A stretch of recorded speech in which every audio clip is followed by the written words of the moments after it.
तो आज है 23 जनवरी, जनवरी है ना।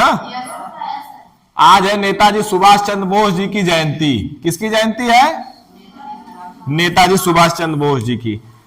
इनको नेताजी भी कहा जाता था। जन्म 1897 में उड़ीसा में हुआ था। उड़ीसा कहां है मैप में? ध्यान से देखिए, ये रहा उड़ीसा, मैंने मार्किंग कर दी है, आके भी देख लीजिएगा। क्लियर? ये देखिए उड़ीसा, यहां मैं नीचे मार्क कर दे रहा हूं। ओके, उड़ीसा में जन्म हुआ था।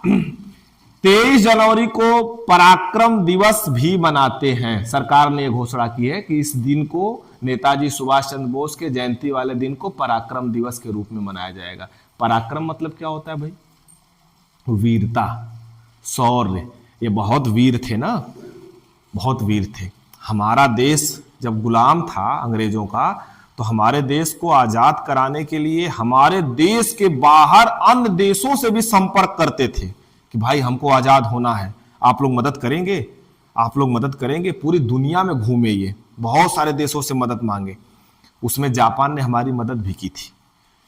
इन्होंने जापान जब ये गए थे तो जापान बड़ी मदद किया था उस समय हमारी, समझ रहे हैं। और हमारे देश की आजादी की लड़ाई में आपको ये तो पता होगा कि 2 दल थे, मैंने बार बार बताया है, गरम दल और नरम दल। तो नरम दल, गांधी जी किस दल के थे? नरम दल के थे, जो देश को आजाद कराना चाहते थे सत्य और अहिंसा के पथ पर चलते हुए, मारपीट झगड़ा करके नहीं। लेकिन कुछ लोग जो गरम दल वाले थे, वो देश को, उनका भी मकसद वही था, लक्ष्य वही था फाइनल के देश को आजाद कराना है, लेकिन तरीका उनका दूसरा था। खुदीराम बोस, नेताजी सुभाष चंद्र बोस, अशफाक उल्लाह खां, सरदार भगत सिंह, ये लोग किस दल के थे? इन लोगों का मकसद क्या था कि देश को आजाद कैसे हम कराएंगे, भगा देंगे इनको मार पीट के। समझ रहे हो? तो देश हमारा आजाद केवल इस वजह से नहीं हुआ कि गरम दल की वजह से हो गया या केवल नरम दल की वजह से हुआ, दोनों लोगों का संयुक्त प्रयास रहा, तब हमारा देश आजाद हुआ है। ठीक है, आज 129वीं जयंती है। कौन सी जयंती? 129वीं जयंती। अच्छा, आज आप लोग सरस्वती देवी जी की पूजा भी कर रहे हैं, क्योंकि आज बसंत पंचमी का भी दिन है ना। और दूसरी चीज, नेताजी सुभाष चंद्र बोस के बारे में इतना जानकारी हम क्यों दे रहे हैं? ये उस समय आईसीएस की परीक्षा पास किए थे। आईसीएस मतलब होता है इंडियन सिविल सर्विस, जो आज की डेट में आईएएस हो गया है। जो पहले परीक्षा आईसीएस हुआ करती थी, यही परीक्षा आज की डेट में आईएएस है। इंडियन सिविल सर्विस हुआ करती थी, आज की डेट में इंडियन एडमिनिस्ट्रेटिव सर्विस हो गई है। वो परीक्षा उस समय इतनी टफ थी, अंग्रेज उसको ऐसा बनाए ही थे उस परीक्षा को कि उस परीक्षा में केवल अंग्रेज पास हो। उनका मकसद यही था कि भारतीय इसमें पास ना हो, लेकिन उस परीक्षा को भी ये पास कर गए। बड़ा आश्चर्य हुआ अंग्रेजों को, उस परीक्षा को ये पास कर गए। लेकिन चूंकि जब आप कोई सिविल सेवा पास करते हो, आज की डेट में भी आप आईएएस की परीक्षा पास करोगे तो आप सरकार के अंडर में ही तो अफसर बनोगे। तो उस समय की सरकार अंग्रेज हुआ करती थी। परीक्षा पास करने के बाद भी इन्होंने कहा कि हम इनके अंडर में, अंग्रेजों के अंडर में रह के हम गुलामी करके नौकरी नहीं करेंगे, भले ही हम आईसीएस हैं। आईसीएस मतलब आज का आईएएस। लेकिन उन्होंने नौकरी से क्या कर दिया? इस्तीफा दे दिया। आईसीएस क्वालिफाई करने के बाद भी इन्होंने क्या कर दिया? इस्तीफा दे दिया था। अच्छा, महात्मा गांधी जी को पहली बार राष्ट्रपिता इन्होंने ही बुलाया था। किसने बुलाया था? सुभाष चंद्र बोस जी ने ही महात्मा गांधी को पहली बार क्या कहा था? राष्ट्रपिता। आज भी उनको हम गांधी जी को क्या कहते हैं? राष्ट्रपिता महात्मा गांधी कहते हैं ना। तो पहली बार किसने बुलाया था? सुभाष चंद्र बोस ने। पहली बार गांधी जी को राष्ट्रपिता कौन बुलाया था? सुभाष चंद्र बोस ने। बार बार आपने सुना होगा आजाद हिंद फौज के बारे में। ये फौज बनाया था सुभाष चंद्र बोस ने, हमारे देश में नहीं। अंग्रेजों से लड़ने के लिए ये फौज जापान में जाकर बनाए। कहां बनाए? उनका टारगेट ये था कि जापान में हम बड़ी सी आजाद हिंद फौज बना रहे हैं और जापान से सेना लेकर निकलेंगे और भारत के ऊपर अटैक कर देंगे, और अटैक करके अंग्रेजों को क्या कर देंगे? भगा देंगे, खदेड़ देंगे, देश को हम क्या करा लेंगे? आजाद करा लेंगे। ये उनका मकसद था। आप सोचो उस जमाने में जब इतनी यातायात सुविधाएं उपलब्ध नहीं थी, शिप से गए होंगे, पानी के जहाज से, समुद्री जहाज से, और उस देश में जाकर वहां के शासक से अनुरोध करके और पूरी दुनिया को जुटा करके आजाद हिंद फौज बनाए थे। उनका मकसद बहुत बड़ा था, समझ रहे हो, बहुत बड़ा मकसद था। अब देखिए सच्चाई क्या है कोई जानता नहीं है, सच्चाई क्या है कोई नहीं जानता। हम भी किताब में पढ़ते हैं जो चीज, वो आपको बताते हैं।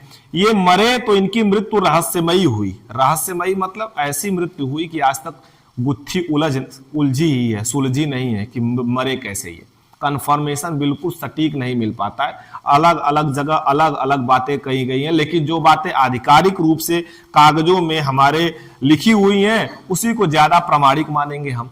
कागजों में क्या लिखा है? कागजों में ये लिखा है कि 18 अगस्त 1945 को एक जापान का ही एक वायुयान था, उससे ये जापान से मंचूरिया जा रहे थे। रास्ते में किसी द्वीप के पास इनका वायुयान यानी जिस जहाज से जा रहे थे वो कहीं टकरा गया। टकराने से वो क्षतिग्रस्त हो गया। जब जहाज गिरेगा या हेलीकॉप्टर गिरेगा तो आदमी मर ही जाएगा, तो क्रैश हो गया। 3rd डिग्री बर्न इसको बोलते हैं, यानी शरीर पूरी तरह से जल गया। शरीर पूरी तरह से इनका जल गया और किसी हॉस्पिटल में ले जाते समय इनकी मृत्यु हो गई। मरने के बाद इनका संस्कार ताइवान में किया गया। ताइवान में संस्कार मतलब अंतिम संस्कार की बात कर रहा हूं, ये प्रमाणिक है, मतलब ये हमारी कॉपी किताब में ऑफिशियल हर जगह डाटा यही कहता है कि इनका अंतिम संस्कार कर दिया गया ताइवान में। और इनकी जो हड्डियां अस्थियां और रैंकोली मंदिर, ये आपके जापान के ही अंदर टोक्यो शहर है। टोक्यो शहर बहुत फेमस है, टोक्यो राजधानी है। जापान के टोक्यो शहर में रैंकोजी मंदिर में आज भी इनकी अस्थियां रखी गई हैं। ये आधिकारिक डाटा है, यानी सरकार का ऑफिशियल डाटा ये चीज है। लेकिन अलग अलग जगह अलग अलग बातें हैं। कुछ लोग आज भी ये मानते हैं कि अभी कुछ हमें लग रहा है लगभग 7-8 साल पहले तक अयोध्या में, हमारे यूपी जहां हम रह रहे हैं, यूपी के अयोध्या में फैजाबाद जो देख रहे हैं ना, अभी राम मंदिर बना है, राम मंदिर बना है ना भगवान श्री राम जी का। 1992 में बाबरी मस्जिद के विध्वंस के बाद दोबारा से सुप्रीम कोर्ट तक मुकदमा चला और सुप्रीम कोर्ट का आदेश आया, तो अब फिर से यहाँ राम मंदिर बना है अयोध्या में।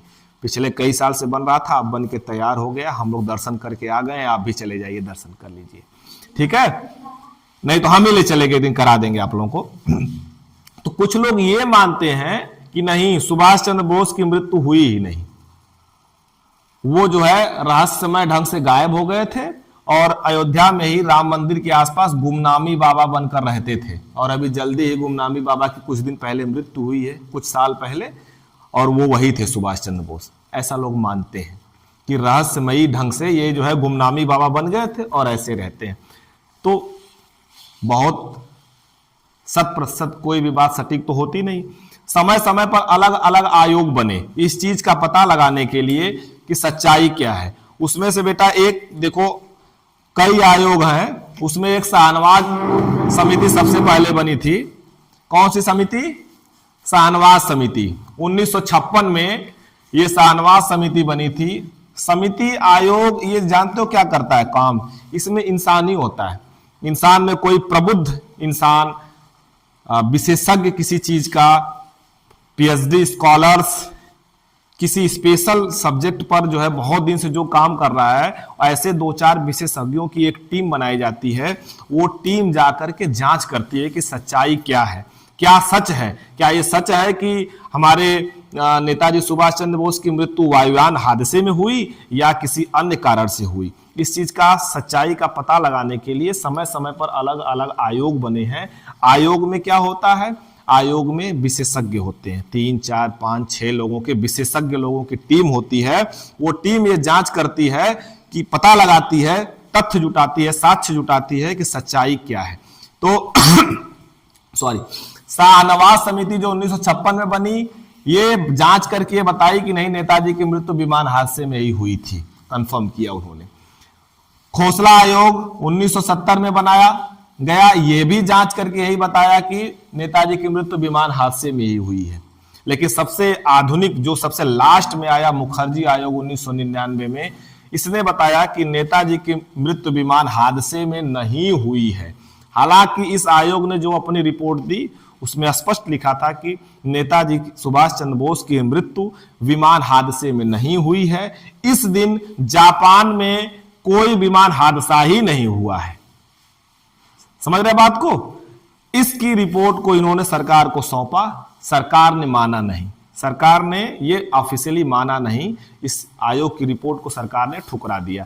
इसीलिए आज भी कंप्लीटली किसी एक मत से हम भी सहमत नहीं हैं, लोग भी सहमत नहीं हैं। Is it clear? क्लियर हुआ? कुछ लोग बात यही मानते हैं कि गुमनामी बाबा बन के रह रहे थे, यही बाबा थे सुभाष चंद्र बोस। समझ पा रहे हैं आप? सुभाष चंद्र बोस जी के 3 प्रसिद्ध नारे थे, जिसमें जय हिंद, दिल्ली चलो और तुम मुझे खून दो मैं तुम्हें आजादी दूंगा। क्योंकि ये नारा है तो इसमें खून लिख दिया है। आप विज्ञान की भाषा में खून का इस्तेमाल विज्ञान में मत करने लगिएगा। खून की जगह क्या इस्तेमाल करेंगे? वेरी गुड, रुधिर, या इंग्लिश में बहुत अच्छा बच्चों, ठीक है। ये नारा है हिंदी में तो इसमें आप खून का ही इस्तेमाल करेंगे, क्योंकि उन्होंने जो कहा था वही आप बोलेंगे, है ना। लेकिन विज्ञान की भाषा में आप कॉपी में हमारी किसी नोट्स में कहीं खून मत लिखिएगा, रुधिर लिखिएगा, या रक्त भी लिखेंगे, रक्त, ठीक है। क्लियर?